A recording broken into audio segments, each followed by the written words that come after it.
व्रजे प्रसिद्धं नवनीतचौरम् गोपाङ्गनानां च दुकूलचौरम् अनेकजन्मार्जितपापचौरम् चौराग्रगण्यं कृष्णं नमामि। श्री गोपाल कृष्ण भगवान। दावी तारुण्याचा उमाळा, घाली रूपाचा उधाळा, मनी रेघोनी जीवन कळा, घेवोनी जाय। 362 क्रमांकाची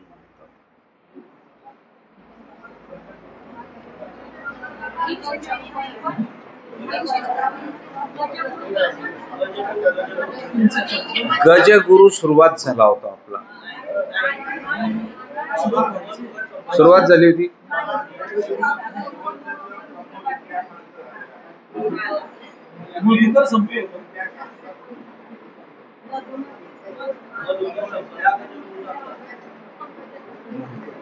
तीनशे 55 झाले होते। गजगुरु पूर्ण बाकी आहे।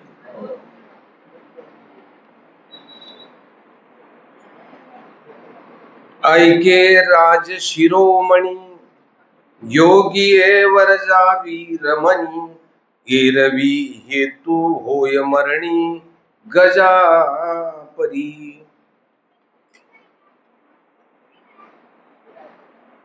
हे राजाला आचरत्या पुरुषानं कसं आचरण करावं याची माहिती देतात की मी हत्तीला गुरु केला।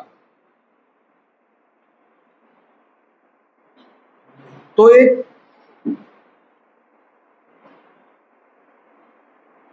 हत्तीकडनं मी ती गोष्ट शिकलो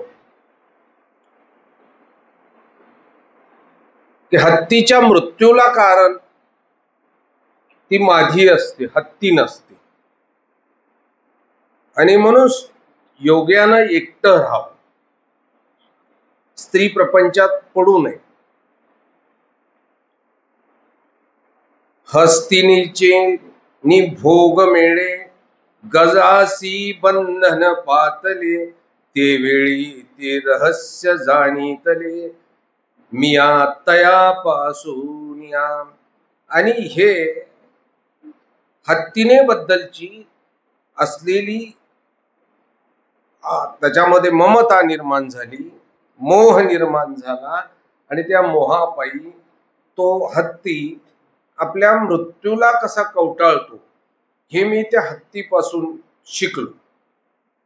तया सौर्येसी तटू, बळेसी हटू, जगी अदटू गजराजू तो।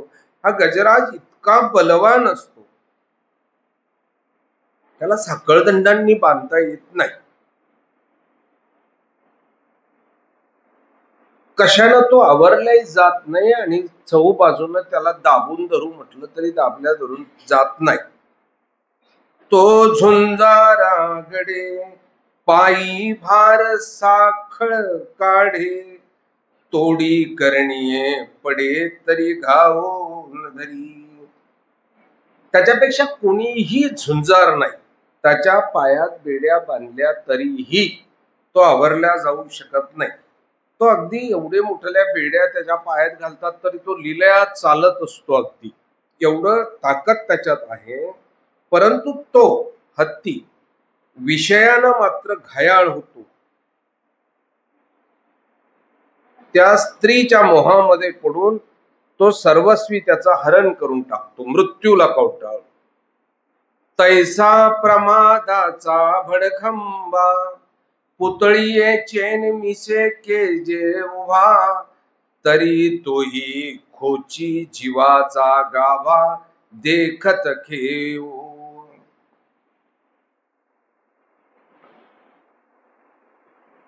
अगदी तसंच आहे। त्या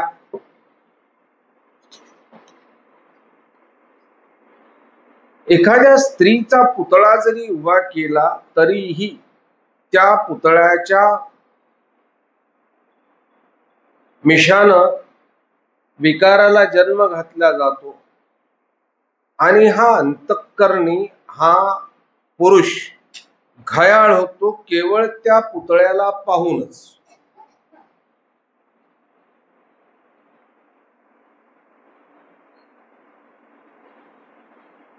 ते देखता स्त्री रूप चौकारे, कवना विखय वेगू सवरे, कंदर्पाचे निहाती रे कवनो के ठाकेना.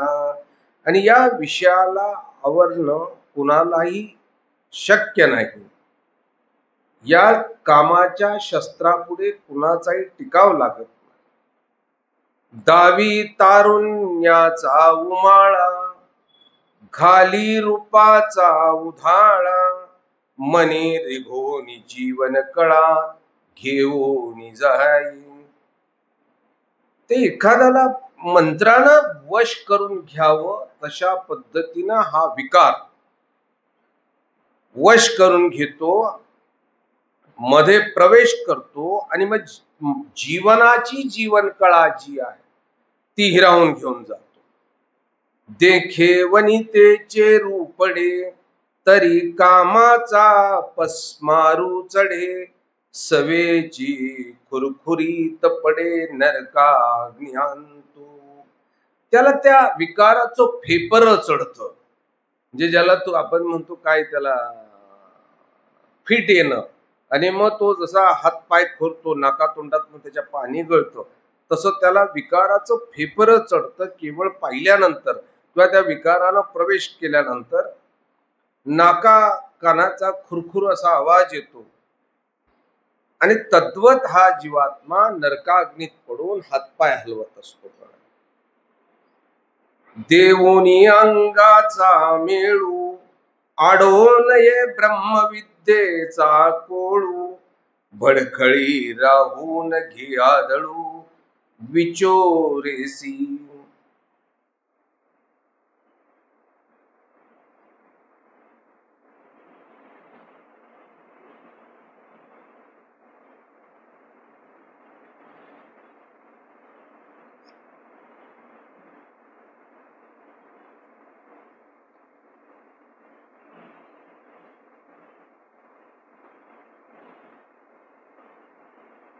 आणि ज्याला याच्यातनं या सर्व विकाराच्या झुंजीतनं जर सुटायचं असेल तर त्याला ब्रह्मविद्या एकच अशी वस्तू आहे की ती त्याला सारासार विवेक त्याच्यामध्ये निर्माण करते.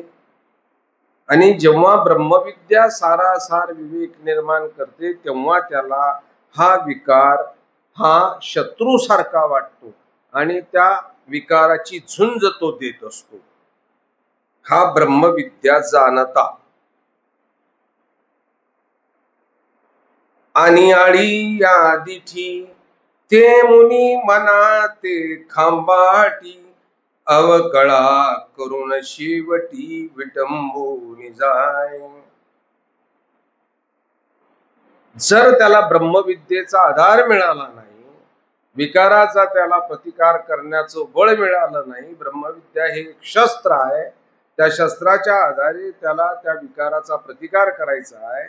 परंतु हे जर त्याच्या ठिकाणी नसलं, त्याला प्रतिकार करता आला नाही, तर तीक्ष्ण अशा कटाक्षानं तो विकार जखमी करतो त्याला आणि शेवटी त्याची दुर्दशा करून तो निघून जातो. नाव तरी संन्यासी, तेवीची स्त्री असे अंगेसी, हे विटंबना काहीसी वीत रागासी. आणि संन्याशी असून सुद्धा त्याच्याबरोबर स्त्री असणं ही केवढी विटंबना आहे. मनोनी राया हे जन्म जावो ने दिवाया, सांडूनी स्त्री रूप माया मी असे आत्मबोधी. या हत्तीचा दृष्टांत सांगत असताना वर एक ओवी गेली बघा. तैसा प्रमादाचा भडखंबा, 60 क्रमांकाची ओवी. गजगुरु करण्याचं कारण ते सांगतात.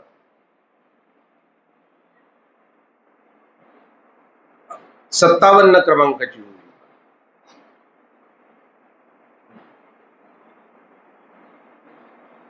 हत्तीने चेन भोग मेळे, गजासी बंधन पातले, ते वेळी ते रहस्य जाणीतले, मिया तया पासून या. मी त्या ओळीचं शेवटून विवेचन करून सांगतो. आता तो पूर्ण तो विकाराचा परिसर सांगितल्यानंतर त्या हत्तीपासून मी श्री दत्तात्रय महाराज सांगतात की काय गुण घेतला, तो दृष्टांत देतात की मी काय गुण घेतला. आणि तो हत्ती त्या माधीला पाहिल्यानंतर त्याला विकार निर्माण होतो. इतका मोठा शक्तिशाली, ज्याच्या पायामध्ये बेड्या टाकल्या तरी तो लीलया चालतो, त्याचा फरक पडत नाही. त्याला कशानं धरल्या जाऊ शकत नाही, बांधल्या जाऊ शकत नाही, त्याला दाबूनही धरता येत नाही. हा हत्ती पकडण्यासाठीची जी युक्ती कशी आहे ना, ती अशी की त्या माधीचा पुतळा करून घेतला जातो, चिखलाचा वगैरे काहीतरी पुतळा करतात. खाली असा भयंकर मोठा खड्डा खोदतात, वरनं हलक्या दर्जाची लाकडं, काड्या, गवत असं टाकून तो मातीचा पुतळा त्याच्यावर उभं करतात की हत्तीने पाय ठेवताच तो त्या खड्ड्यात पडला पाहिजे. अशा पद्धतीचं ते करून ठेवावं लागतं. आणि मग हा हत्ती, म्हणजे हत्तीला जर पकडायचं असेल, मारायचं असेल तर त्यांची ती युक्ती आहे. मग हा हत्ती त्या माधीच्या आमिषानं, त्या विकाराच्या आमिषानं तिथे जातो. याचं जाणं म्हणजे खड्ड्यात पडणं, तिच्या मिशे जातो, फक्त केवळ तिच्या निमित्तानं, बाकी काहीच नाही. तिच्या निमित्तानं जातो आणि जाऊन खड्ड्यात पडतो. खड्ड्यात पडला की तो कैद होतो, बस संपलं का. त्याला कैद करण्याकरता तो हत्तीनीचा माधीचा पुतळा निर्माण करून ठेवावा लागतो. आपण हत्ती म्हणजे हत्ती समजतो, पण मादी आणि हत्ती यांच्या शरीरामधले जे बदल आहे त्याचा आपण वेगळं विवेचन करावं लागेल की हत्ती नर कसा दिसतो आणि मादी कशी दिसते. ती मादी तिथं त्याला तयार करून तो पुतळा ठेवला का हत्ती तिच्या मोहानं जातो, खड्ड्यात पडतो आणि कैदेत जातो.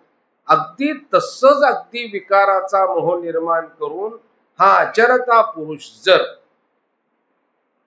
त्या मोहानं जवळ जरी गेला तरी त्याची अवस्था त्या हत्तीसारखी होते की खड्ड्यात विकाराच्या पडतो आणि कैद होऊन जातो, सर्व नरकांच्या कैदेत पडून जातो. तैसे मनोनी राया, हे जन्म जावो निदिवाया, सांडोनी स्त्री रूप माया, मी असे आत्मबोधी. आणि म्हणून श्री दत्तात्रय महाराज यदुराजाला सांगतात की राजा, त्यामुळे मी एकटाच राहतो. श्री दत्तात्रय महाराज त्या अर्थानं एकटेच राहतात. मी आत्मबोधी, बस निमग्न असतो अगदी माझा.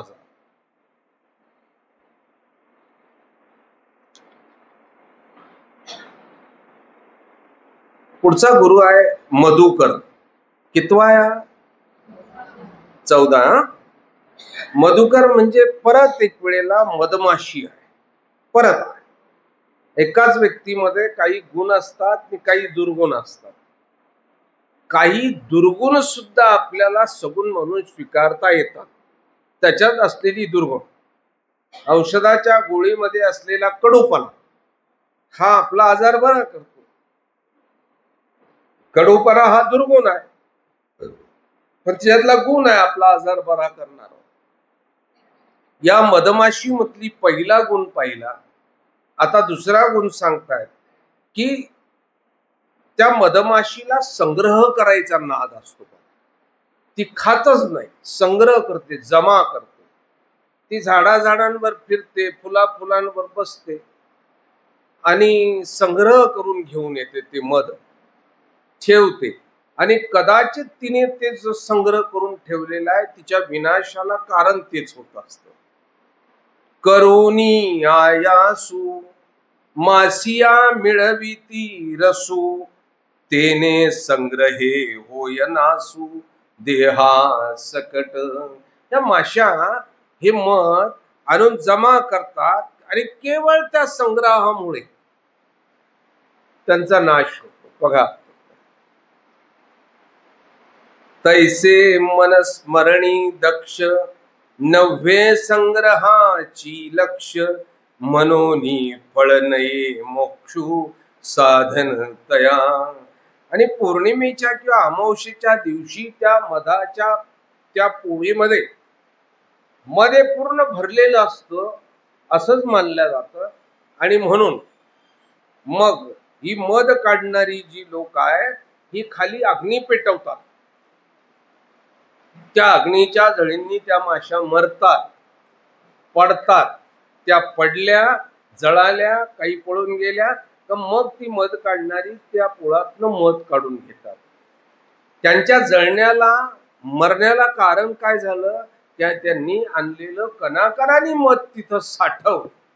जर त्यांना लागतं तेवढंच घेतलं असतं, खाल्लं असतं आणि फिरत राहिल्या असत्या तर त्यांना मृत्यूचा सामना करावा लागला नसता. अगदी साधकानं सुद्धा संग्रह करू नये, अतिचा संग्रह करू नये. अतिचा जर संग्रह केला तर तो मृत्यूस कारणी होतो. मृत्यू शरीराचा आणि आत्म्याचा दोन प्रकारात. शरीराचा मृत्यू होणं वेगळं आणि आत्म्याचा मृत्यू होणं वेगळं. अशा पद्धतीत जेव्हा घडतं, केवळ बघा लक्षात घ्या की कधी कधी संपत्ती कमवणं जितकं कमी खर्चाचा, म्हणजे साडी तुम्ही जाऊन अगदी सहज दुकानातनं घेता, पण तिला सांभाळण्याकरता कपाट घेता. बघा तुम्ही आता. आणि मग ते कपाट ठेवण्याकरता लाख मोलाचं बांधलेलं घर आहे ना, ते अडवून ठेवतात, ते कपाट मध्येच नेऊन ठेवतात. मग त्या कपाटाची चावी सांभाळण्याकरता परत तुमची तारांबळ. म्हणजे ती साडी अक्षरशः 500 रुपयाची, 5,000चं कपाट, 5 लाखाच्या घराची जागा, आणि हा अनंत अनंत जन्मानंतर मिळालेला मनुष्य देह परमेश्वर सांभाळायचा नाद सोडून देतो, कपाटाची चावी सांभाळायला सुरुवात करतो. म्हणजे बघा तुम्ही, असं हे मधमाशांचं जे हे पाहणं श्री दत्तात्रय महाराजांनी पाहिलं.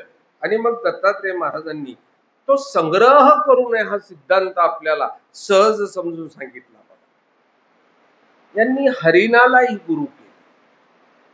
कृष्णसार असं त्या हरणीचं नाव दिलेलं आहे की तिचा गायनामुळे मृत्यू होतो. बघा, पारधिये गौरी गाता हरिणू लुब्ध हो गीता तब अंगा घडे अवचिता मागिली कडे. या हरणाला गाणं ऐकायचा मोठा शौक असतो. त्याला गाणं सुरू झालं की हरिण हे बेभान होऊन ते गाणं ऐकत असतं. आणि हे पारधी लोक पद्धतशीरपणे जाळं लावून गाणं म्हणत बसतात, वाजवत बसतात. बघा, एरवी तितूर वगैरे धरतात ना, हे सुद्धा गाणी म्हणतात. बघा, एका विशिष्ट स्वरामध्ये आपले काय म्हणतात आदिवासी फासी पारधी हे विशिष्ट सुरामध्ये गाणी म्हणत असतात. पशूंना गाणं आवडतंच. पूर्वी आपली पूर्वज नांगर हाकायची बैलांचा आणि मग गाणं म्हणायची. बघा, ते गाण्याच्या त्या तालावरती बैल चालायची. सकाळी सकाळी पाण्याची मोठ सुरुवात झाली की अगदीच आपली म्हातारी लोक छान गाणं म्हणायची, अगदी मोठ्या पहाटेस ती. आणि ती बैल त्या गाण्याच्या तालावर चालत असायची. हरिण अशीच आहे, अशीच आहे की ती गाण्याच्या स्वर आली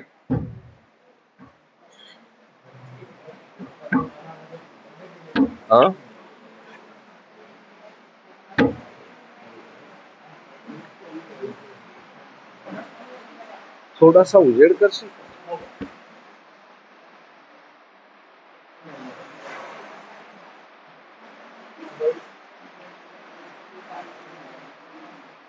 होईल तशाने,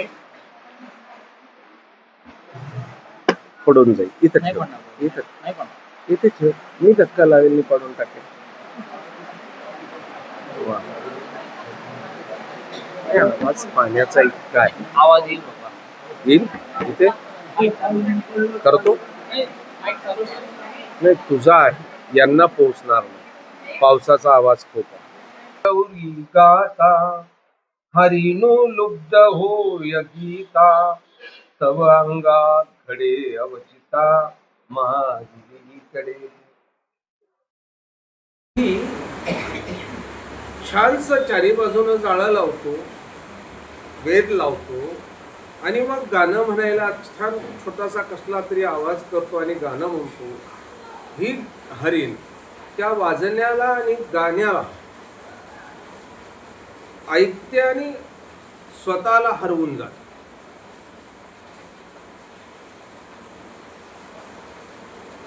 आणि नेमका तिचा इथे घात होतो की माग लावून बसलेला पारधी तिला पकडून घेऊन जातो. पान खडक पडिता वाफडे मरणा भेन चौकडे भेड तयाचेन पाडे सावज नाही. हरणासारखा भेकड कुठलाही प्राणी, झाडाचं पान पडलं तरी तो पळतो, म्हणजे इतका तो भेकड आहे.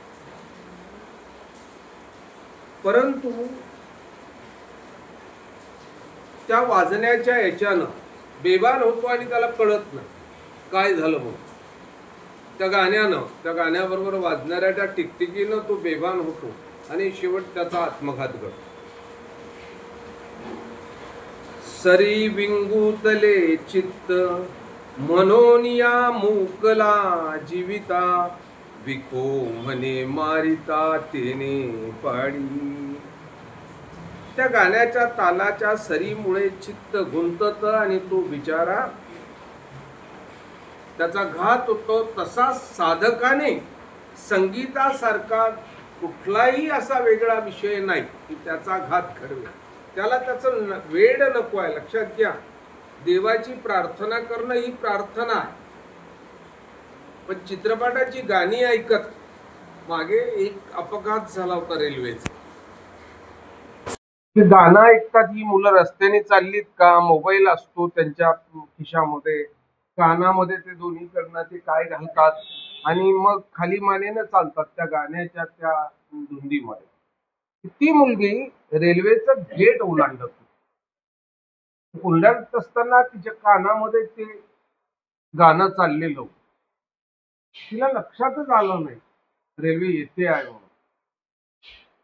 मागची पुढची ओरडली, परंतु तरी त्या दोन्ही कानांमध्ये असल्यामुळं ते आलं नाही आणि गाण्याला ती धुंद झाली होती आणि तिचा मृत्यू घडला.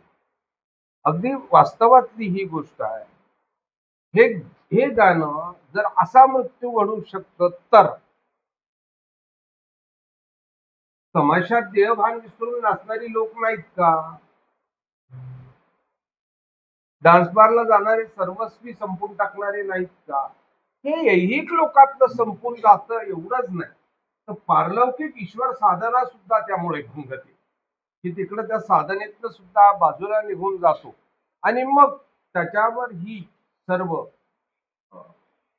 जी दोष आहेत आक्रमण करतात विकारासारखी आणि त्याचा घात होऊन जातो शेवटच्या पुरुषात.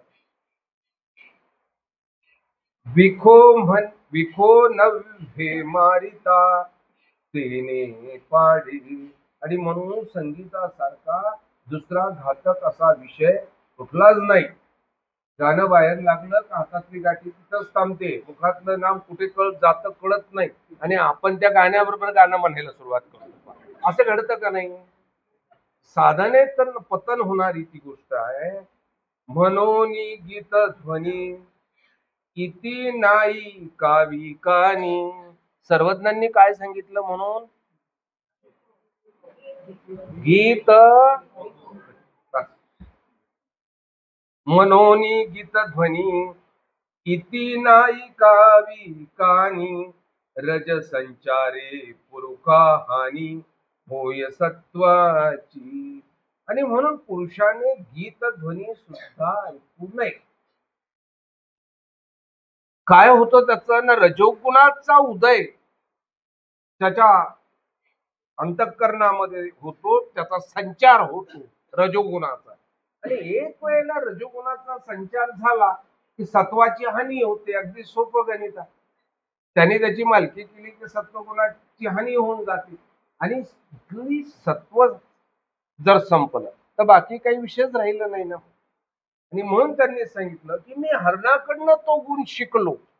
केवळ गाणं जर त्या पारद्यानं म्हटलं नाही तर ते हरिण इतकं भेकडा, पान पडलं तरी पळतं, पान पडलं तरी पळतं, ते पकडल्या जाऊ शकत नाही.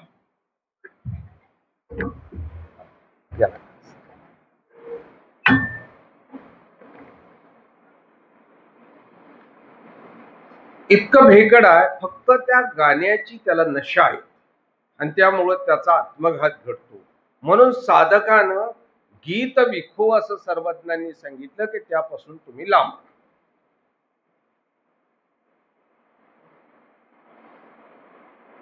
आता मीन गुरु केलाय त्यांनी.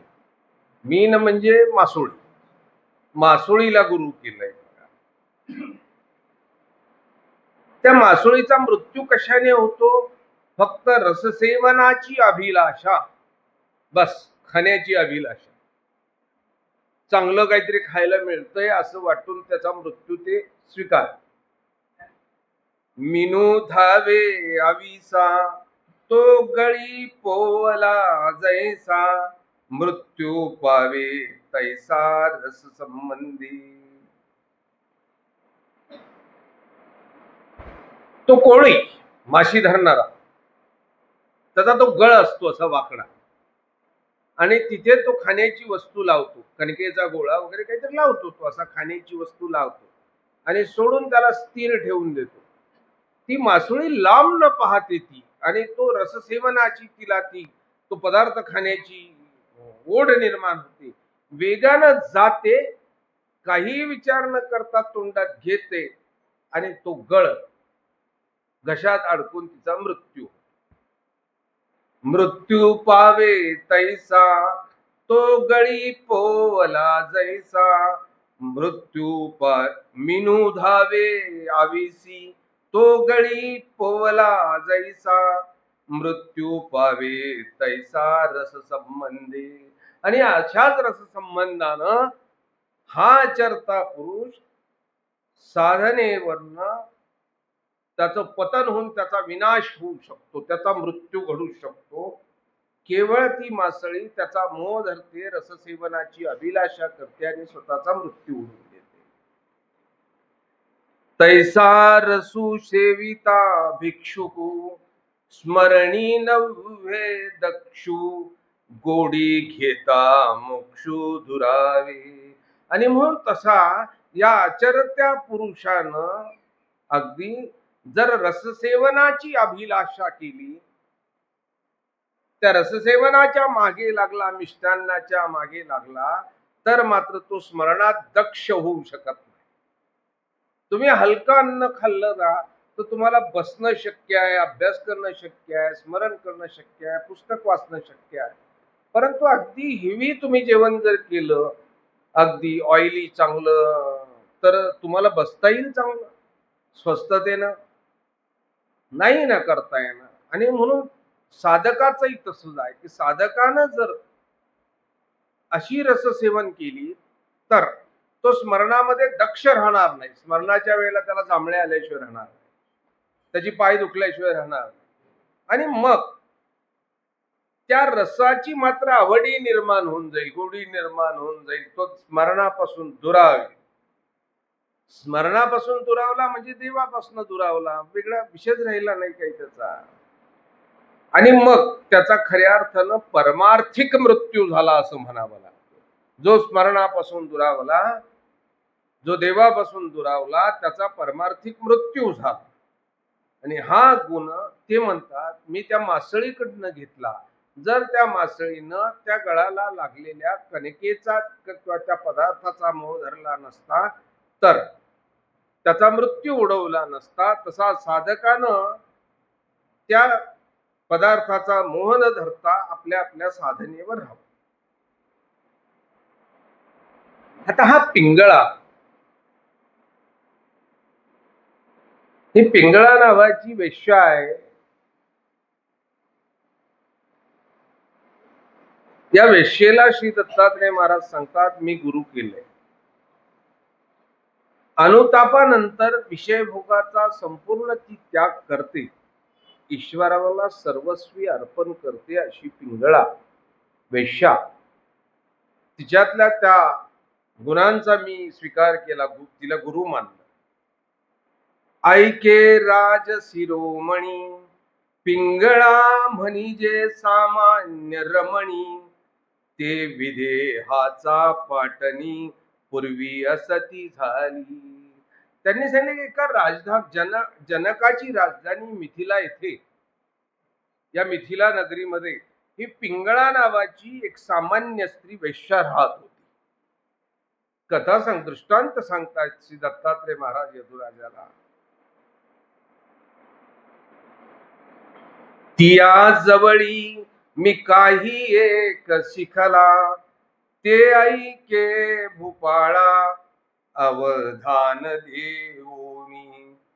मी तिच्यापासून काय शिकलो ते तू समजून घे आता. अवधान, सावध होऊन, लक्षपूर्वक.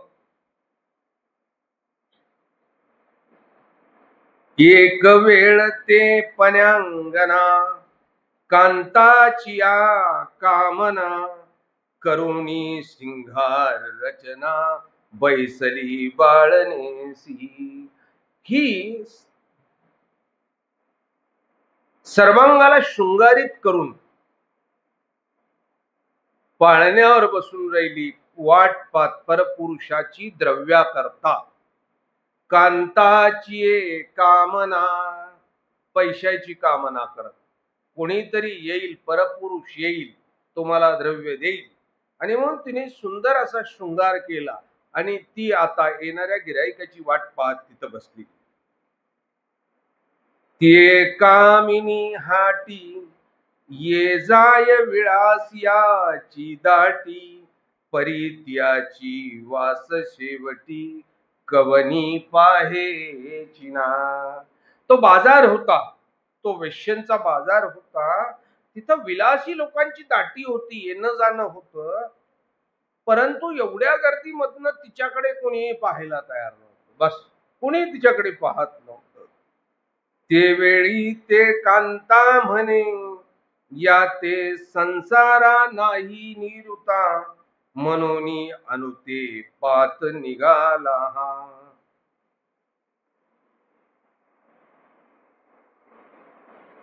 एक माणूस तिच्या समोर न चालला, तिनं पाहिला, तो तिच्याकडे पाहतच नव्हता. तिने मनात स्वतःचाच विचार केला, अरे हा दरिद्री नारायण, याच्याकडे पैसा द्रव्यच नाही, म्हणून हा माझ्याकडे पाहत नाही. हा दुसरीकडे पाहत पाहत निघून गेला.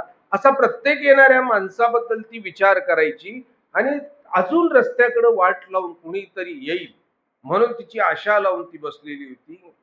हा पैलू घोडे कारू, पुढा होय मोल करू, म्हणून येणे मज समरू डोळा लाविला.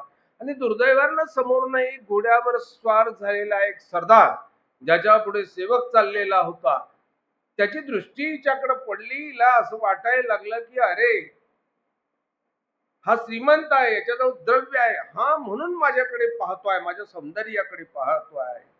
तोही निघे परता, ते वेळी ते करी चिंता, मने आजी कवनीही येऊता, का पायेची ना. आणि तोही सरळ निघून गेल्यावर मग मात्र दुःखी झाली आणि ती चिंता करायला लागली की आज कुणीही येत नाही. वायाची उठी बैसे, गाय वाय पैसे, बापू द्रव्याचे पिसे काही न करवी. आणि मग ती विनाकारण उठायची, बसायची, इकडे तिकडे फिरायची, गाणं म्हणायची. त्या द्रव्याकरता ती एवढी चिंता करत होती, द्रव्य प्राप्ती करता, पैशा करता. बापू द्रव्याचे पिसे, पैशाचं वेळ लागतं, पिशाच्या सारखं पैशा करताही लोक करत असतात बघा, पिस लागतं. तसं तिला ते पिस लागलं. ती वाया जाती, उठत होती, बसत होती, इकडे तिकडे गाणं म्हणत फिरत होती. गोरू खडपडी बाहेरी, तरी म्हणी कवनाचे घोडेदारी, जाईल सुनी देखे अंधारी, तरी म्हणे हडपू कवनाचा. तिला आता भास व्हायला लागली. बाहेर अगदी कोणी खकारलं तरी तिला वाटायचं कोणाचा तरी घोडा येऊन थांबला का, कुठल्या कुत्र्यानं हुंकार दिला, जांभळी दिली, शिंग दिली तरी तिला वाटायचं. आणि ती घाई करते जाऊन बाहेर पाहायची की कोणी आलं का. आगनी सोरू गुरु गुरी, तरी म्हणे येथ कवन खांकरी, हा असा बंधू संसारी कवना ते भांडा विना. अगदी एखादं डुक्कर जरी गुरगुरत असलं, ते कर आवाज करत, तरी तिला खाकरल्याचा भास व्हायचा की कुणीतरी परपुरुष बाहेर येऊन खाकरलाय म्हणून. असा तृष्णेचा बंद या संसारात कुणाला बंडवत नाही, मला सांगा. अगदीच कुणाला बंडवत नाही. अंतु बाहेरी ये जाय कायसे नाही निद्रा नये, ऐस्या परी गेली ती मध्यरात्री. आणि ती अशी आत बाहेर थोडासा आवाज झाला का कोणी आलं का पाहायला यायची, परत मध्ये जायची. अशी आत बाहेर करता करता तिला निद्रा येईन अशी झाली, झोप येत नव्हती. ऐसिया परी गेली ती मध्यरात्री. आणि मध्यरात्रीपर्यंत तिचा हा सर्व वेडाचाळा चालू राहिला. ते वेळी पय यदू तिये उपनला निर्वेदू, जेने तुटे अज्ञान कंदू या संसाराचा. मध्यान रात्र उलटून गेली आणि मग आता ती विचार करायला लागलेली आहे, ती पिंगळा. बघा, राजा यदूला ते सांगतात की तिच्या ठिकाणी निर्वेद निर्माण झाला, कृतकर्माबद्दलचा पश्चाताप निर्माण झाला तिला की मी काय करते आहे. आणि कृतकर्माचा पश्चाताप ज्या क्षणी जीवमात्राला होतो, त्या क्षणी अज्ञानाचा जो कंद आहे तो गळून पडतो, खळकन गळून पडतो. बघा, आणि मग त्या निर्वेदामध्ये ती आत्मनिंदा करायला सुरुवात करतो माणूस. निर्वेद किती प्रकारचं स्मरण कसं करायचंय? निर्वेद, अनुताप, अनुशोच, आळ. बरोबर आहे ना? निर्वेद निर्माण झाला की तुम्हाला तुमच्या कृतकर्मांची जाणीव होते. तुम्ही स्वतःच्या कृतकर्माबद्दल दुःख करायला सुरुवात करता. आणि ज्या क्षणी तुम्ही स्वतःच्या कृतकर्माबद्दल दुःख करायला लागता, त्या क्षणापासून तुमचं खऱ्या अर्थानं ईश्वराची जवळीक वाढायला लागते. आणि म्हणून तुम्ही या चारही गोष्टी दिवसातनं काही क्षण तरी अनुभवून पाहिल्या पाहिजे. संध्याकाळी, सकाळी कधीतरी उठा आणि मग स्वतःची दिवसभराची जी कृतकर्म आहे ती आठवा. मी काय काय केलं आज म्हणून. लोक डायऱ्या लिहितात, एकदम वेडा पसार आहे. डायऱ्या लिहितात म्हणजे काय करतात? कोणाला शिव्या दिलेल्या लिहिता, कोणाचं मन दुखवलेलं लिहिता, हा मी किडामुंगींची हिंसा केली लिहिता, कोणाची चोरी केली लिहिता तर आत्मकथा एकदम चांगली की मी उद्योग किती चांगले चांगले केले म्हणून. बरोबर ना? हा निर्वेद आहे. आत्मनिंदा, स्वतःची स्वतः केलेली ती निंदा की मी कसा वागलो. ही आता स्वतःची निंदा करायला लागली की मी कशी वागलो. मग म्हणे ते पिंगळा मज कैसा पडिला मोहाचा उधळा, जो आनंदाचा पुतळा कांतू मी करीचिना. ही पिंगळा विचार करायला लागली की मला हा मोह कसा निर्माण झाला, मी या मोहाला वश कशी झाले. एखाद्या मांत्रिकानं मंत्र मारून मोहित करून टाकावं तसा हा मोह तुम्हाला मोहित करून टाकतो. मी मोहाच्या अधीन कशी होऊन गेली एवढे की आनंदाचा पुतळा असलेला तो परमेश्वराकडे सुद्धा मी पाहिलं नाही. त्या मोहाच्या अंधकाराने एवढी आंधळी झाली. मी इतरांना पती मानत बसले, इतर पुरुषांची वाट पाहत बसले की हा मला द्रव्य देईल, तो मला द्रव्य देईल. परंतु समर्थ तो जो पती आहे त्यालाच का मी सर्वस्व अर्पण करून का टाकलं नाहीये, आणि त्यालाच का सांगितलं नाही माझ्या भरण पोषणाची जबाबदारी तुझी आहे, आता तू बघ काय करायचं. जेने कामू कामिया विळासू विळासिया, संभोगू भोगियो जेने होई. ज्याच्यामुळे सर्व अस्तित्वात आहे, ज्या परमेश्वरामुळे सर्व, ते सर्व मी परमेश्वराकडून का मिळवण्याचा प्रयत्न केला नाही? जेने सुख सुखीय, बळ बळीय, ज्ञान ज्ञानीय जयास्तव. ज्याच्यामुळे ज्ञानीयाच्या ठिकाणी ज्ञान आहे, बळवंतांच्या ठिकाणी बळ आहे, सुखियांच्या ठिकाणी सुख आहे. जगात जे जे काही सुखकारक आहे ते जे सुख उपभोग भोगण्याची पात्र राहिली परमेश्वरामुळेच आहे. मग मी परमेश्वर सोडून दिला आणि हे काय रे बुवा वागायला लागली, ती स्वतः विचार करायला लागली आणि स्वतःच जे वागणं आहे ते तिला आता किळसवानं वाटायला लागलेलं आहे. जो रूपे बरवटू त्यागे धनवटू, जया ते भोगिता विटू नोपजे कल्पांती. परमेश्वरा इतका सुंदर कोणीच नाही, त्याच्यासारखा दान देणारा दाताही कोणी नाही, ज्याचा आनंद उपभोगताना कधी वीट येत नाही, असा तो सेव्य आहे.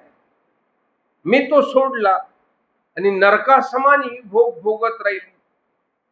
तो योगियाचा वल्लभू, भक्ताचा सर्वस्व लाभू, तो अच्युतू स्वयंभू प्राणेश्वरू माझा. जो योगियांचाही मालक, भक्तांचा सर्वस्व आहे, तो अच्युत आहे, स्वयंभू आहे, सर्वात महत्वाचा आहे, आणि प्राणेश्वर आहे, जीवाचा तो प्राणेश्वर आहे. तो परमेश्वर माझा आहे असं मी का मानलं नाही? त्या परमेश्वराला सांगायला लागली आता ती. तो सांडोनी सुख सागरू, मी त्याला सोडलं, मी पतीवरी तसे गवारू, आणि मी सामान्यांना माझा पती म्हणजे मालक मानते आहे. ज्याच्या अंगभो ओटे शृंगारू कामिनी जनाचा, ज्या अंगाच्या उभेने कामिनीच्या शृंगाराचा कंटाळा येतो, त्यांच्या सौंदर्याच्या भ्रमाने त्यांना मी पती मानते, वरते, त्यांच्या द्रव्याला मी भुलून पती मानते. हे सर्व मूर्खपणा आहे असं ती स्वतःला सांगते. का हा सर्व मूर्खपणा आहे? मी खऱ्या अर्थानं पती परमेश्वराला मानलं पाहिजे होतं. त्या पुरुष शरीराबद्दलची ती विचार करायला लागली, ज्या शरीरावर मोहित मी झाले, मोहित होऊन मी माझं सर्वस्वी अर्पण करते. ते पुरुषाचं शरीर कसं आहे? निहाडांची मोळी, कांतू म्हणोनी पोटळी, बापू विखयाची भुली, काही एक न करवी. ती आता आपल्या शरीराची, आपल्या पुरुष या शब्दामध्ये स्त्री वेगळे काढलेले नाही, की स्त्री आणि पुरुष यांच्या शरीराची ती रचना कशी, तिचं विडंबना करते की कसं आहे बघा तुम्ही. न विषयाची हाडांची मोळी, हाडा मासाच्या मोळीचा मालक आपण. त्या लाकडांना, त्या हाडांच्या त्या मोळीला आपण आलिंगन देतो आहोत. त्याला कारण आहे विषयाची भूल पडलेली आहे. अन्यथा ज्ञान किती भयानक आहे हो, किती बावळटपणाचं आहे. ती मेल्यानंतर मला सांगा ती किती भीतीदायक आहे. एखादी म्हैस मेली म्हणून तुम्हाला भीती वाटली का? ते आपल्या अंगणात म्हैस मरून पडलेली आहे आणि तुम्ही घरात, तुम्हाला भीती वाटते की म्हैस मरून पिली, ती भूत होऊन उठली तर? म्हणजे म्हैस भूत होऊ शकत नाही, बैल भूत होऊ शकत नाही, डुक्कर भूत होऊ शकत नाही. भूत होणारी व्यक्ती कोणती आहे? फक्त माणूस आहे, लक्षात घ्या. हा, जिथं गाई म्हशी मेलेल्या टाकतात त्यांच्या स्मशानात जायला रात्री तुम्हाला भीती वाटेल का? पण माणसाच्या स्मशानाच्या शेजारून जाताना भीती वाटते का नाही? मग भयानक कोण आहे? आणि इतक्या भयानक असलेल्या शरीराचा मालक, त्याला जर आपण फक्त विषयरूपतेने जर मिठ्या मारत असलो, विषय भोग भोगण्याकरता जर त्याला जवळ करणार असतो, तर ही वेश्या विचार करते आहे.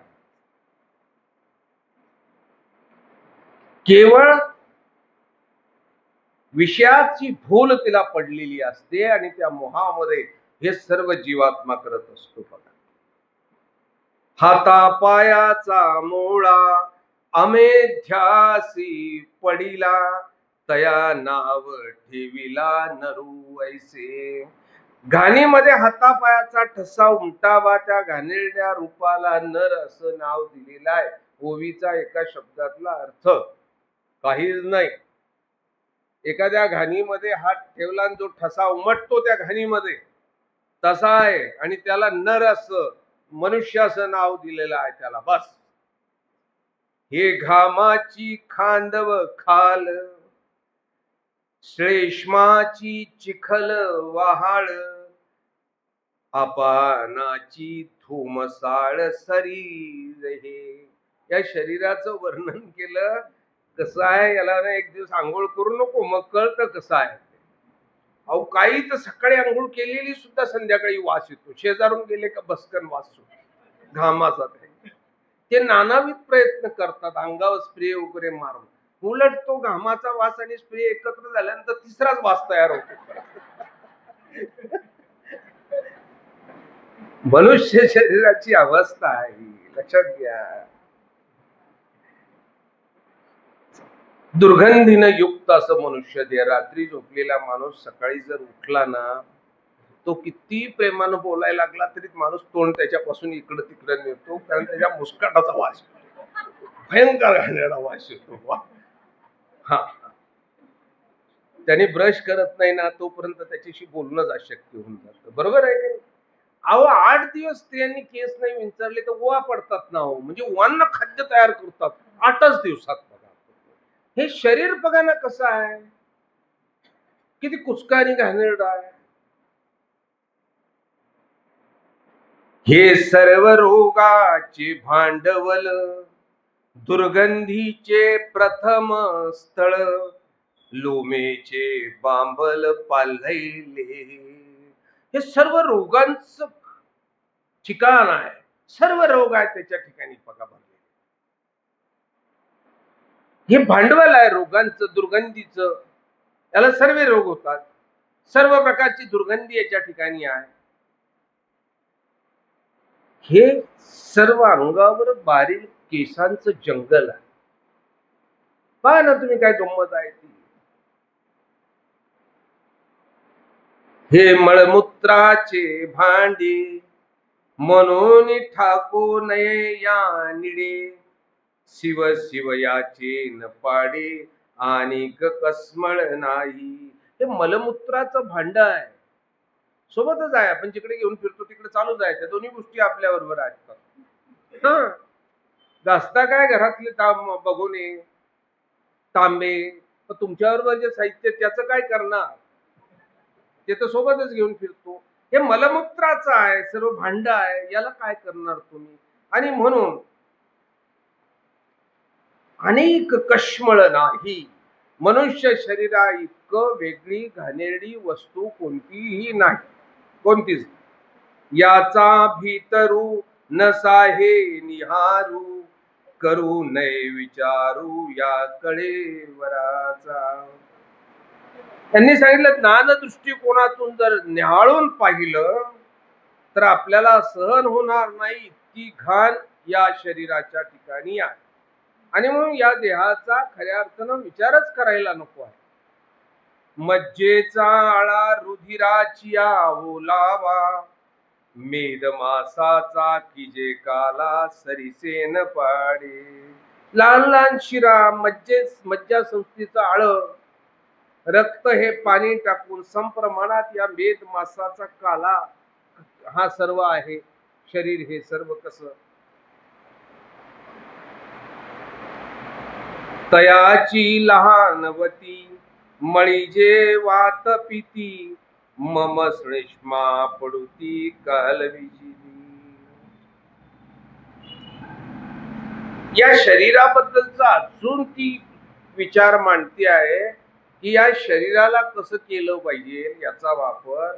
न मज्जेचा आळा रुधिराची ओलावा मेद मासाचा किजे काला सरीसेन पाडी.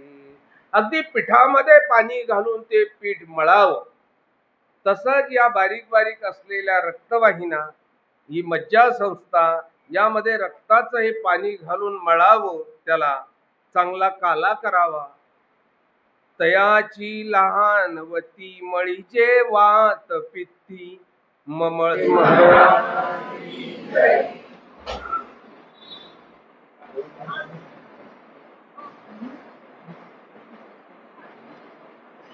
याचा भीतरू न साहे निहारू करू नये विचारू या कळेवराचा.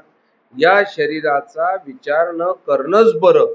हे शरीर असं आहे न कसं ना मज्जेचा आळा रुधिराची ओलावा मेदमासाचा किजे काला सरीसेन पाडे. काही लहान लहान शिरा मज्जा संस्थेचं आळ रक्ताचं पाणी टाकून समप्रमाणात हे मेद मासाचा काला करण्यात आला. तयाची लहानवती मळीजे वात पिती मम श्लेष्मा या पडुती कालविजे ते. आणि कुंभार ज्याप्रमाणे ती घोड्याची लीद माती एकत्र कालून त्याचे छोटे छोटे भांडे बनवतो, काही मोठे बनवतो, तद्वत या मेद मासाच्या रुधिराची ओलावा मेद मासाचा किजे काला सरीसेन पाडी. हा सर्व गोळा केला यांनी, मेद मांसाचा काला केला.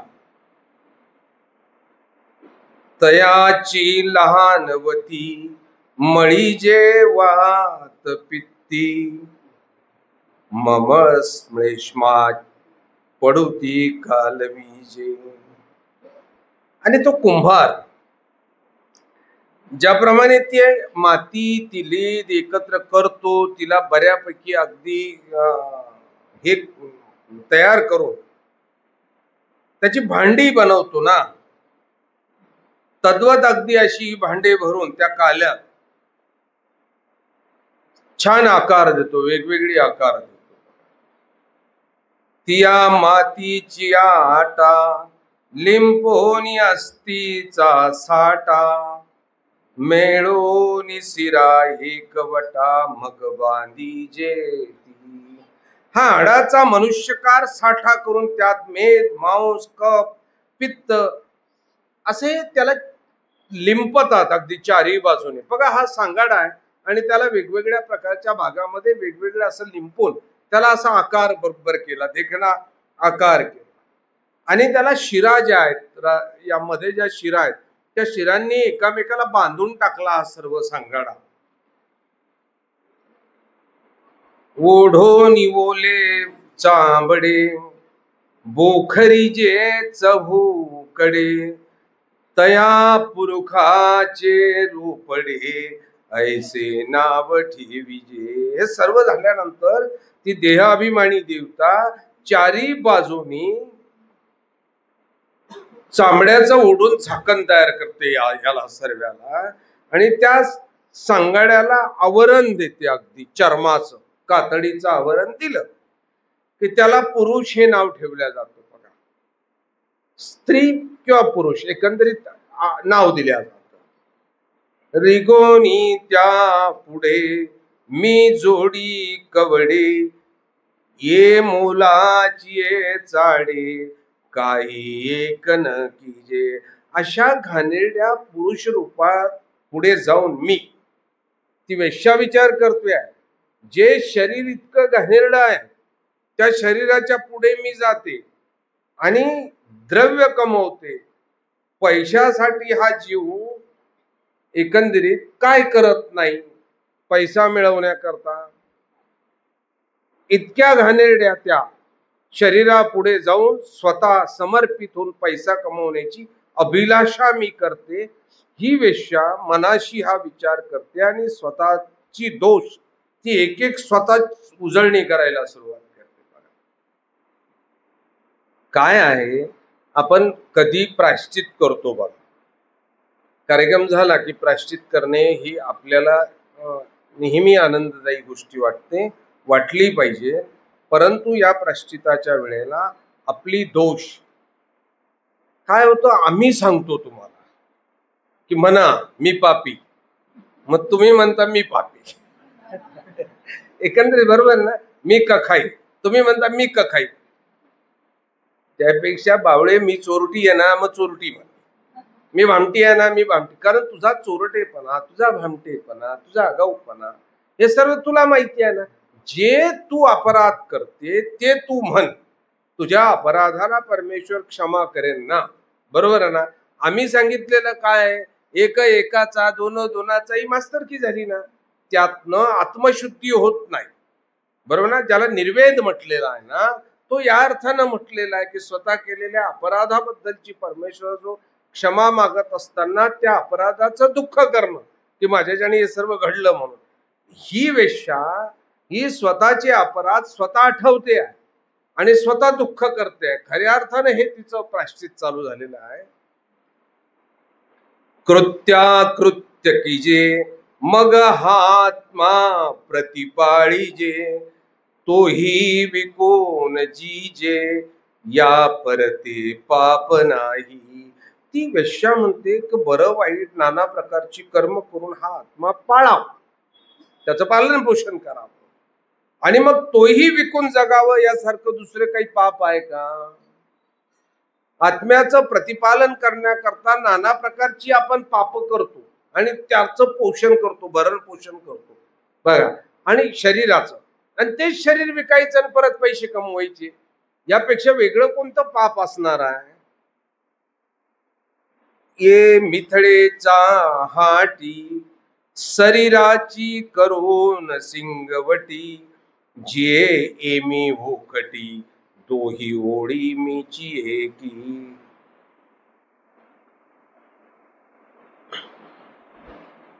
ही मांस विक्रेते असतात ना, बघा तुम्ही, ही खाटीक मंडळी, ते मांस टांगतात, मग विकण्याकरता ठेवतात. आणि हे मांस किती ताजं आहे, हे बोकुडाचंच आहे हे दाखवण्याकरता त्याच मांसावर ती बोकुडाची शिंग, जो पुढचा भाग आहे तो ठेवतात, हे आत्ताच मारलेलं ताजं आहे अगदीच. किंवा मग काय म्हणतात, त्याचं डोकं ठेवून दाखवतात की हे याचंच आहे, अगदी बोकुडाचंच आहे. तद्वत मिथिला नगरीच्या वेश्या बाजारात स्वतःला तरुण भासवण्याकरता त्या ती रंगरंगोटी करून जगणारी खरं तर मीच आहे. ते बोकडाची शिंग जसा खाटीक ठेवतो तसं मी माझं शरीर रंगरंगोटी करून बाजारात मांडते की मी सुंदर आहे म्हणून. बस त्या सर्वस्वाचा त्याग व जन्मजीवित ईश्वराला समर्पण करण्याची ही जी भावना आहे, ही ती व्यक्त करते आहे. बघा कसं पुढच्या ओव्या कशा आहेत बघा. आता जळो हे जियाले, ये तुले जन्म वायाची गेले, आयुष्याचे कडिले उरले, ते एरवीश्वरा देऊ. आता ती दुःख करायला लागली, आता म्हणते की जळो हे जियाले, पण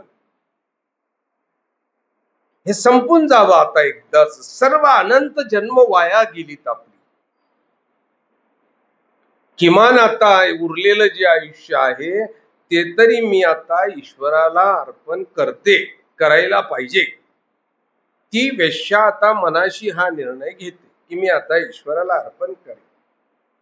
विखयाची या धावूड डोही धावूड होडी, गेलिया जन्माची या कोडी, परीश्वर सेवा एकी घडी हो विवेचिना. यांनी सांगितलं विषयाच्या धावपळीत म्हणजे विषय मिळवण्याच्या नादात कोट्यावधी जन्म वाया गेलीत ना, परवडीच्या परवडी गेल्यात ना. परमेश्वराच्या सेवेसाठी मात्र एकही जन्म पडला नाही, एकाही जन्मात ईश्वराची सेवा घडलीच नाही, घडतच नाही. लक्षात घ्या. प्रपंचाचा उपद्व्याप उरकत असताना थकवा शीन येतच नाही. ते काम जसं जसं करावं तसं तसं आनंद आणि समाधान मिळत असतं. परंतु देवाची सेवा करत असताना मात्र कंटाळा येतो, हातपाय दुखतात, पाठ दुखते, सुटती, मन लागत नाही, आळस येतो, हे सर्व होत असतं. संसाराची सेवा करण्याकरता कोट्यावधी जन्म गेलेत असं म्हणायचं आहे त्यांना. कोट्यावधी जन्म गेले संसाराची सेवा करता करता. देवाची सेवा मात्र एकाही जन्मात आपल्याला घडत नाही.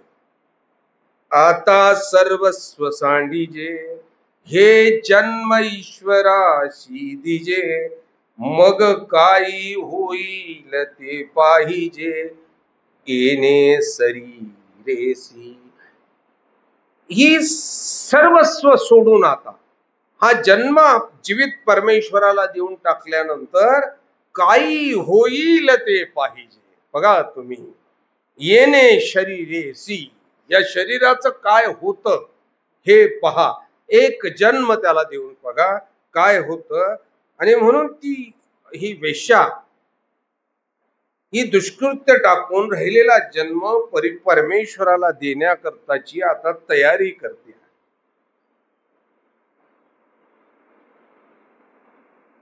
याची या अवस्था विषय भोगू सांडिजे सर्वथा, साहीजे अंगव्यथा देह दमनाची. एक लक्षात घ्या, व्यथा सहन केल्याशिवाय जर संसार मिळत नाही तर व्यथा सहन केल्याशिवाय परमेश्वर कसा मिळेल.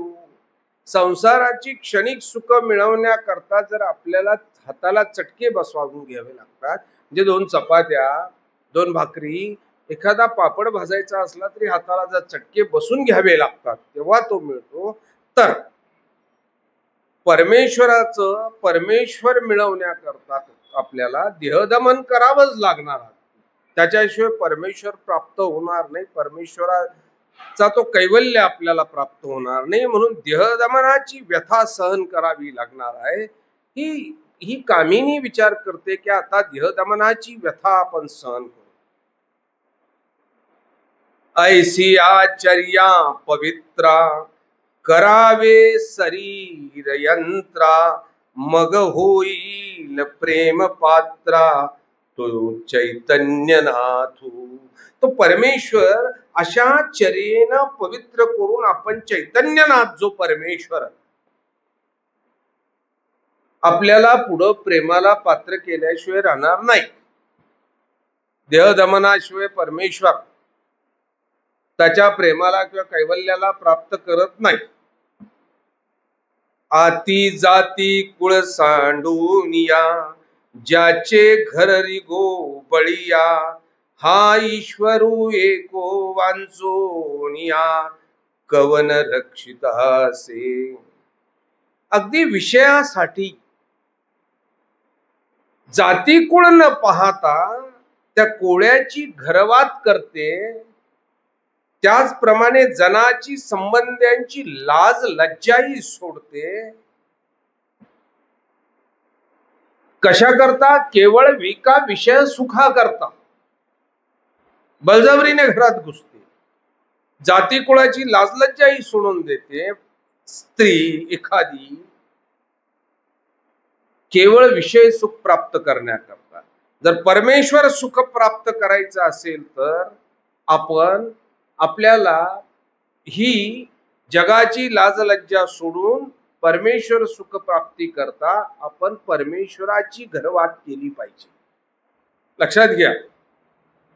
ऐसी विखय रम्यता विचारिली, तव कांतासा निवर्तली, मग शेजेसी दिगाली पिंगळाती.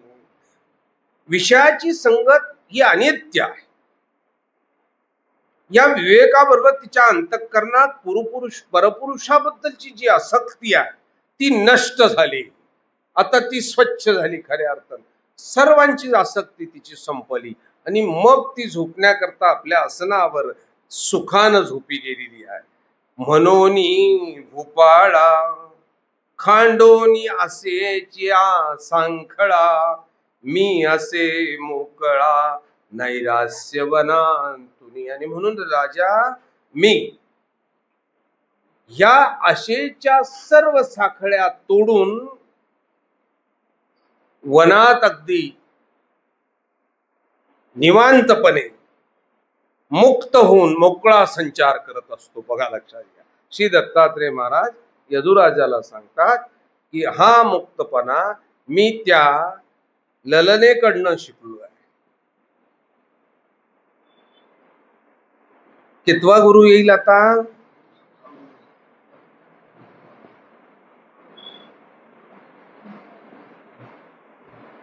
त्यांनी ऋषीशृंगांना गुरु केले.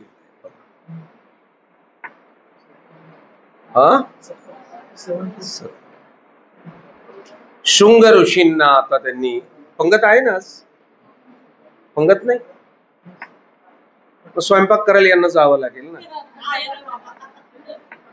नाही, म्हणून मी तुमची अस्वस्थता कमी करतो की पंगत आहे, इथून उठून जेवायला बसायचं आहे. त्यामुळे आपण 15-20 मिनिटं जास्तही बोललो तर काही फरक पडत नाही ना, मधला वेळ गेला. हा, वेळ शिल्लक राहत आहे आणि 23ला आपण संपवतोय. काय म्हटले?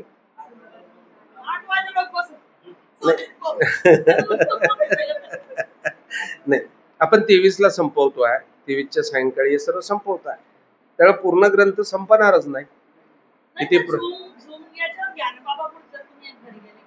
हो, ठीक आहे ना. तुम्ही तुमची तयारी करा, तुमची तयारी करा. हा, तुम्ही तुमची तयारी करा. ज्या ज्या वेळेला मी घरी राहील त्या त्या वेळेला तुम्हाला पुढचा तो सर्व सांगून टाक.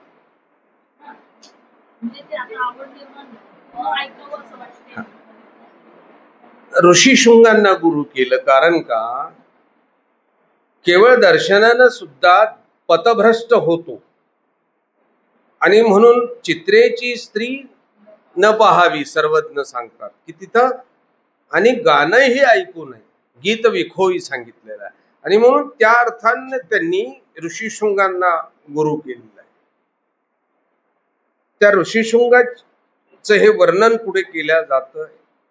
परिहसे पण चक्रवर्ती वनिता गिंतू नायका वाईती ऐकल्या भुली पडे चित्ती ऋषीशृंगाची परी. हे यदुराजा, स्त्रियांनी गायलेलं गीत यती पुरुषाने, अचर त्या पुरुषाने ऐकल्यानंतर अंतःकरणात ऋषीशृंगासारखी त्याला जशी भुरळ पडली तशी भुरळ पडल्याशिवाय राहणार नाही.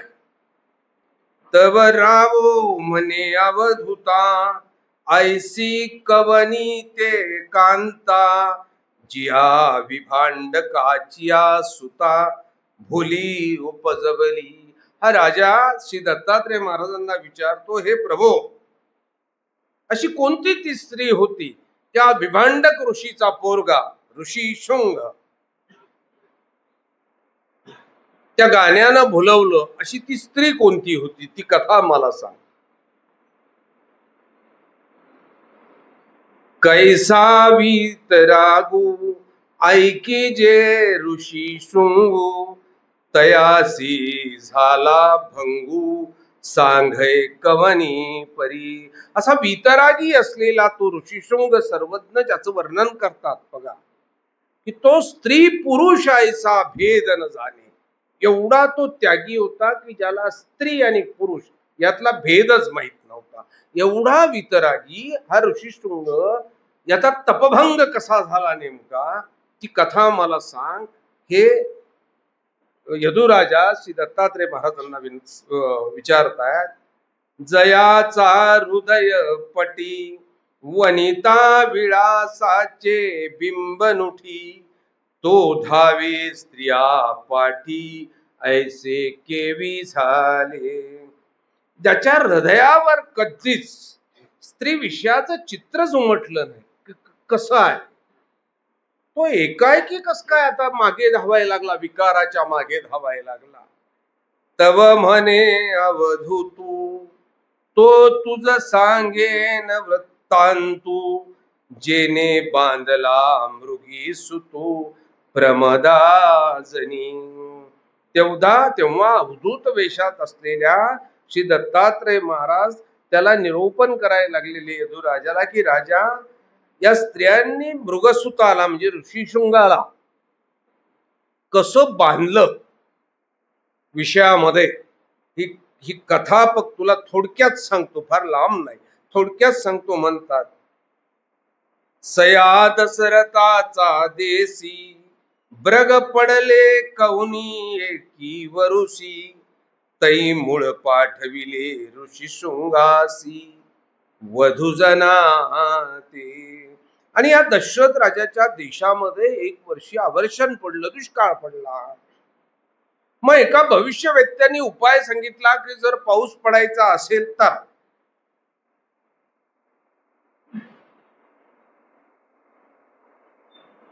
असा तपस्वी कुणीतरी ऋषी बघा की ज्याला स्त्रीचं दर्शन सुद्धा झालेलं नाही, असा तपस्वी पहा आणि त्या तपस्व्याला तुमची मुलगी देऊन टाका, त्याच्याशी लग्न करून टाका,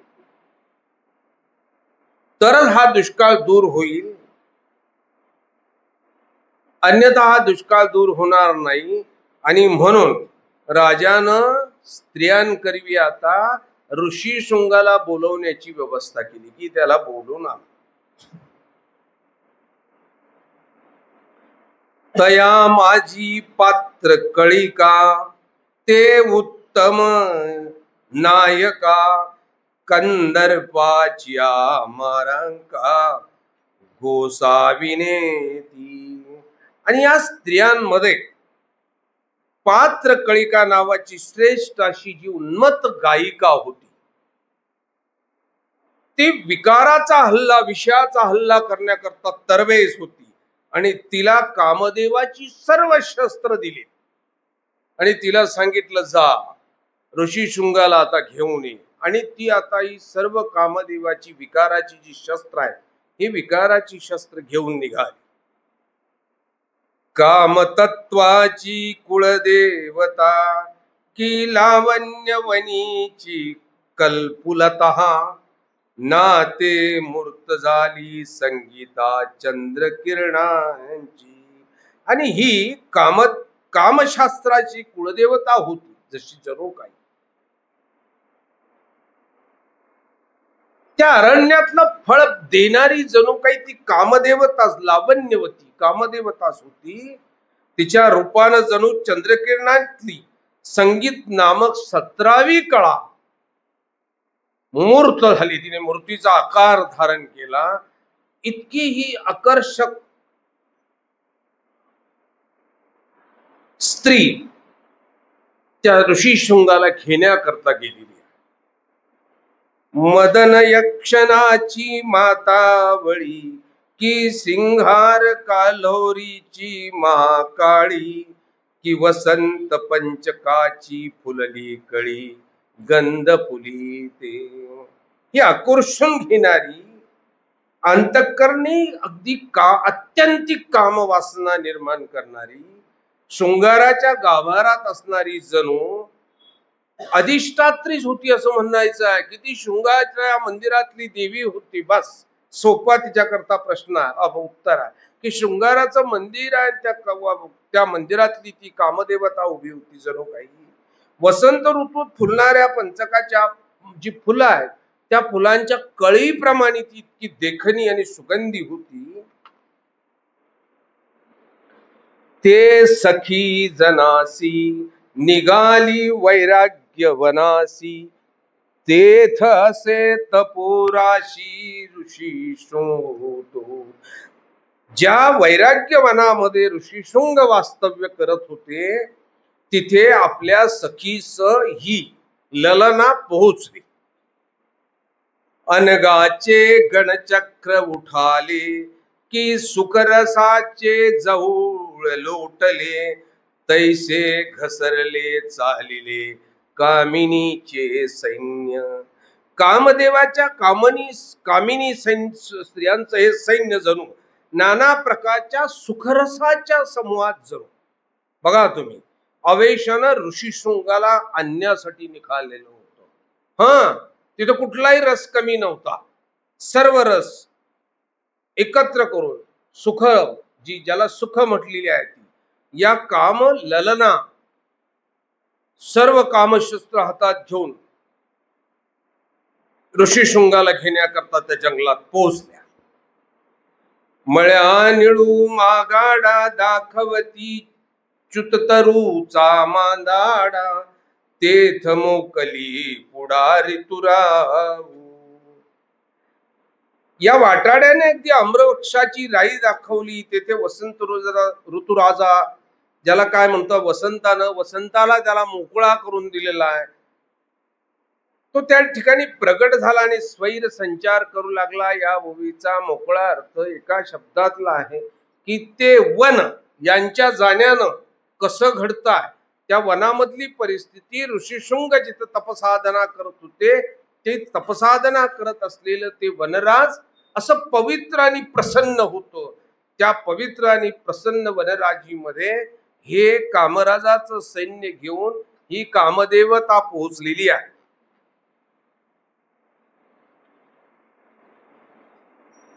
वसंत ऋतू ज्याला म्हणतो आपण, केव्हा येतो वसंत ऋतू? वसंत ऋतूचं आगमन कधी होतं? गुढीपाडव्याला होतं. वसंत ऋतूचं आगमन झालं म्हणजे काय होतं नेमकं?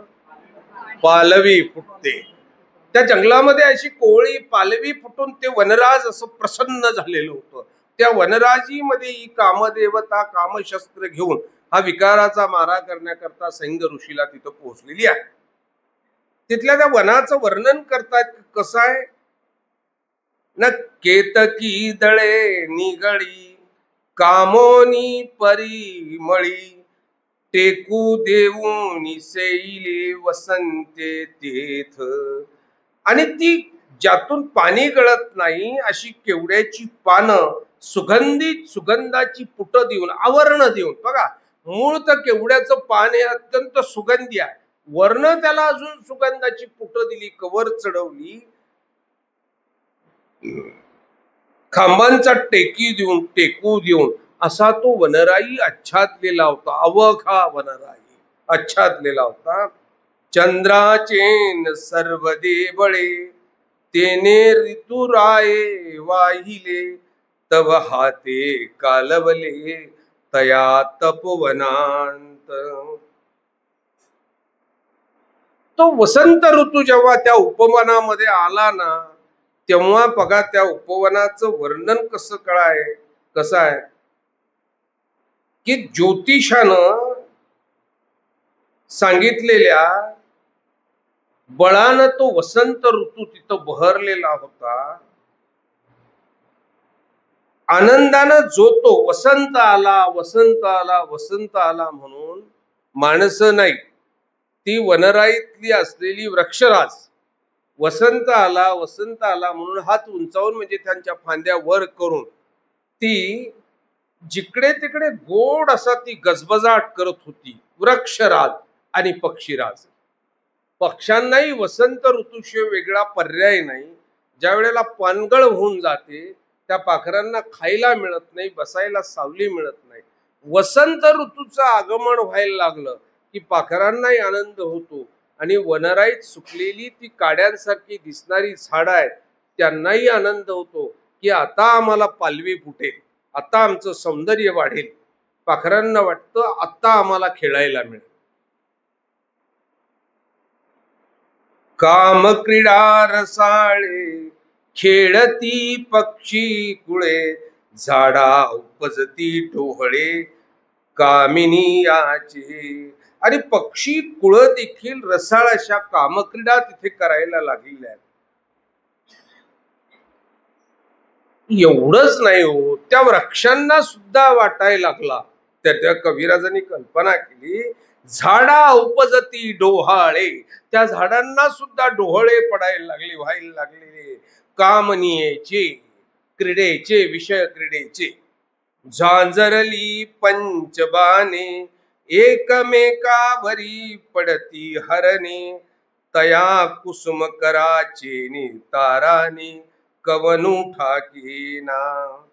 मदनाच्या बाणांनी घाबरलेली जखमी झालेली हरणे एकमेकावर अगदी पडायला लागलीत. बघा, वसंत ऋतूच्या येण्यानं त्या वनाची झालेली अवस्था सांगतायत, ज्या वनामध्ये ऋषिशृंग तपसाधना करतायत त्या.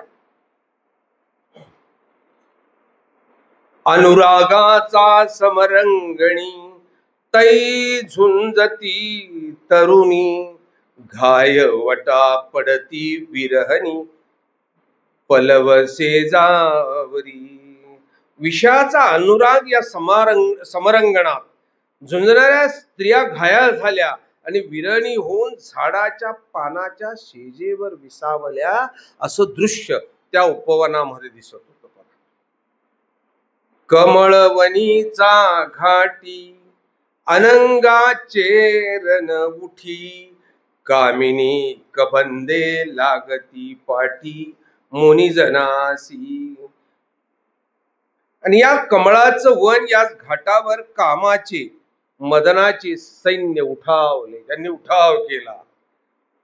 त्यामुळे स्त्रिया हे विरहित धडे मुनिजनांच्या मागे लागल्या. या सर्व कविराजाच्या कल्पना आहेत, या ओव्या आहेत तशा घेऊन तुम्ही पुढे चला. मी भरकन त्या पुढे जाऊन सांगतोय. या ओव्यांमध्ये फक्त कविराजानं त्या उपवनाचं वर्णन केलेलं आहे की ते उपवन कसं होतं, बस. कुसुम कळिकाचे भुरुरे सुनियोगियाचे सर्वस्व हिरे तै कंदर्पाचा उठावा धरे ऐसा कवनू असे. तो वसंत ऋतूच्या फुलांच्या कळीमध्ये असलेली जी ती परागकणाची धूळ आहे ना, ती साधक योगियांच्या डोळ्यात टाकून धुंदी उपजवतो असं म्हणायचं आहे, बस.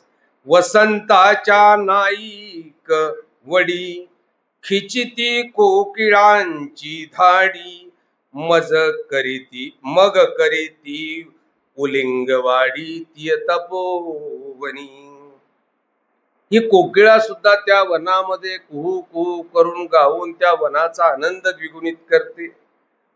परिमळाचे उपलाने घालती वितरागा घालने सुतजडेची ओढवणे पळती तपोधन.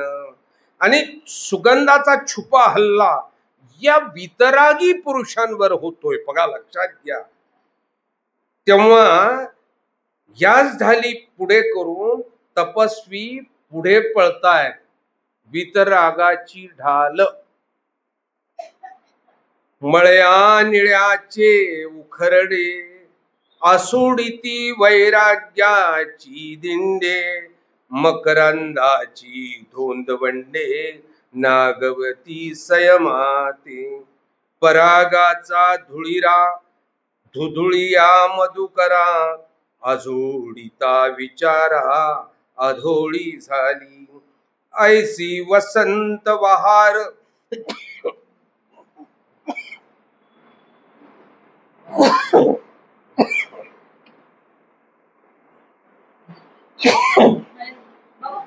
नाही.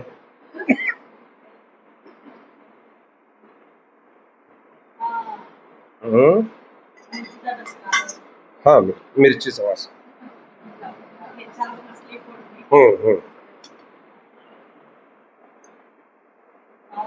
तुझ्या भाजीची फोडणी वाटत.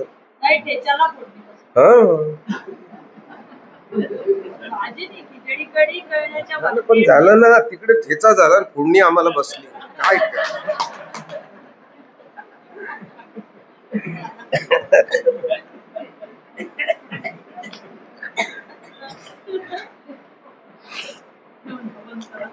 हा,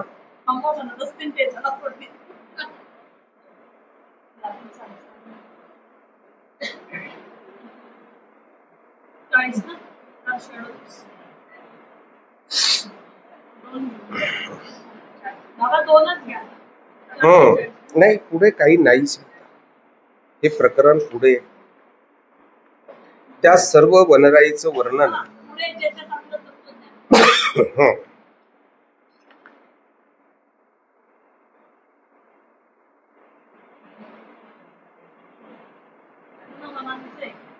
पूर्ण वनराई.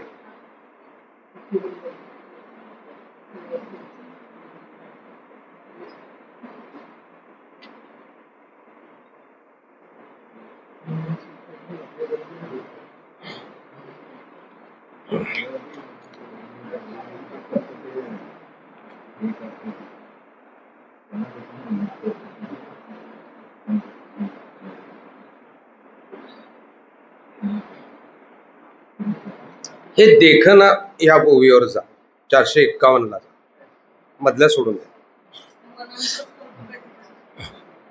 451. ते रंगी उभी ठेली सवेची विचारी लागी केली तेथ पुढा झुंजे पुष्पांजुळी खैवंगी मणिकटकाचा. याच्या पुढची ओवी पा. तेरा अंग तुक्याच्या चळवळा झाडणी करीतसे विवेक दळा परदे उघडिता मोडी उमाळा महातपाचा. आणि या नृत्यांगना आता या सर्व ललना त्या ऋषीशृंगा पुढे जाऊन आता नृत्य कला सादर करायला यांनी सुरुवात केली, गायनालाही सुरुवात केली.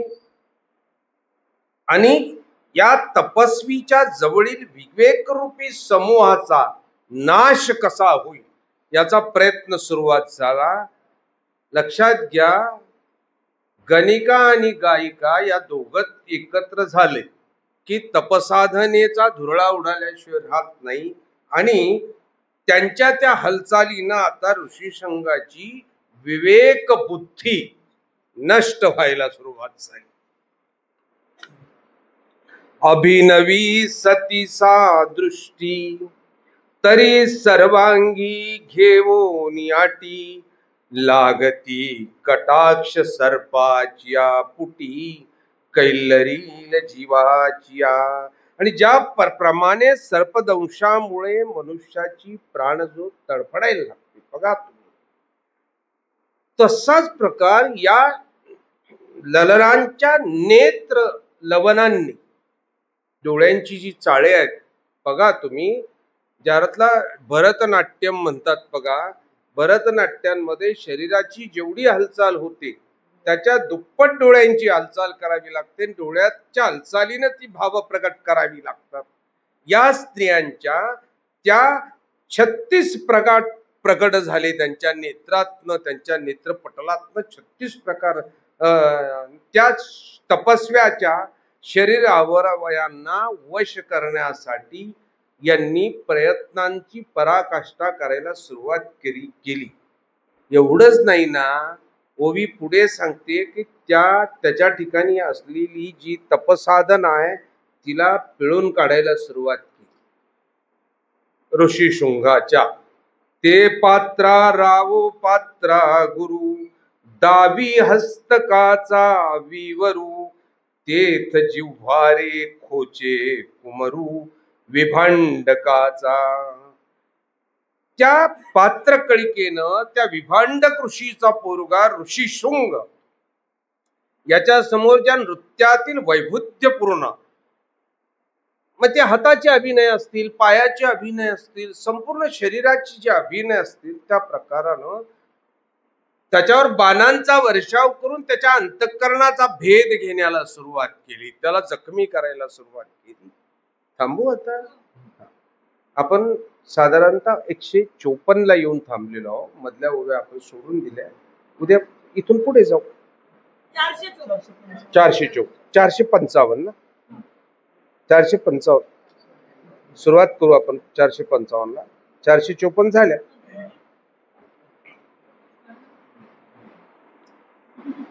सर्वे भवन्तु सुखिनः सर्वे सन्तु निरामयः सर्वे भद्रान् पश्यन्तु मा कश्चित् दुःख भाग् भवेत्.